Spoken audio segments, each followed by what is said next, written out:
আপনাদের সাথে শেয়ার করছি খুবই অল্প মশলা দিয়ে আমি যেভাবে বাসায় বিরিয়ানি তৈরি করে থাকি।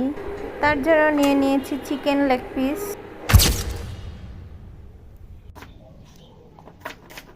হ্যালো সবাইকে, ওয়েলকাম করছি একটা নতুন ভিডিওতে।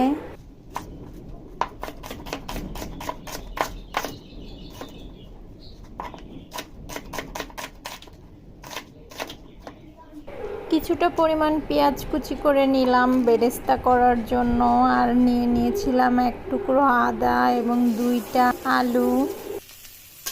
কুচি করে রাখা পেঁয়াজগুলো অল্প তেলে ভাজি করে বেরেস্তা তৈরি করে নিয়েছিলাম। তারপর আমি চালগুলো সুন্দর করে ভেজে নিচ্ছিলাম। চাল ভাজি করার সময় আমি দিয়েছিলাম কিছুটা বাদাম এবং কিশমিশ।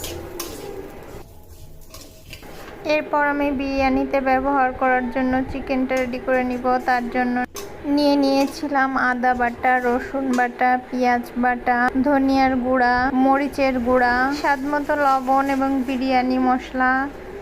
কিছুটা সময় কষে নিয়ে আমি দিয়ে দিলাম চিকেনগুলা। বিরিয়ানি রান্নার জন্য আমি ব্যবহার করেছিলাম রাঁধুনি বিরিয়ানি মশলা। চিকেনটা আমি আধা ঘন্টার মতো রান্না করে নিব। প্রথমে বেশ ভালো করে একটু ভাজি করে নিব মশলার সাথে, তারপর পানি দিয়ে দিব। বিরিয়ানি রান্নার জন্য আমি 250 গ্রাম মতো চাল নিয়েছিলাম। সেটাতে মেজারমেন্ট কাপের 2.5 কাপ মতো চাল হয়েছিল, তাই আমি 4 কাপ পানি এবং 1 কাপ লিকুইড মিল্ক দিব। চিকেন রান্নার সময় আমি 1/2 কাপ মতো টক দই দিয়ে দিলাম।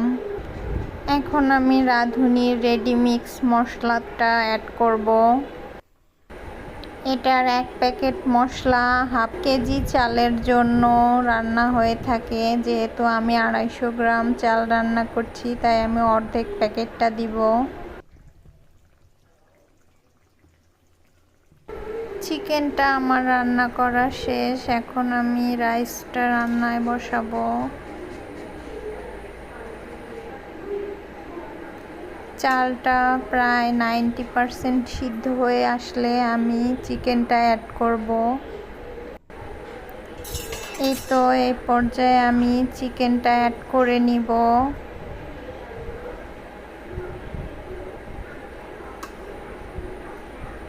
চিকেনটা দিয়ে দিলাম,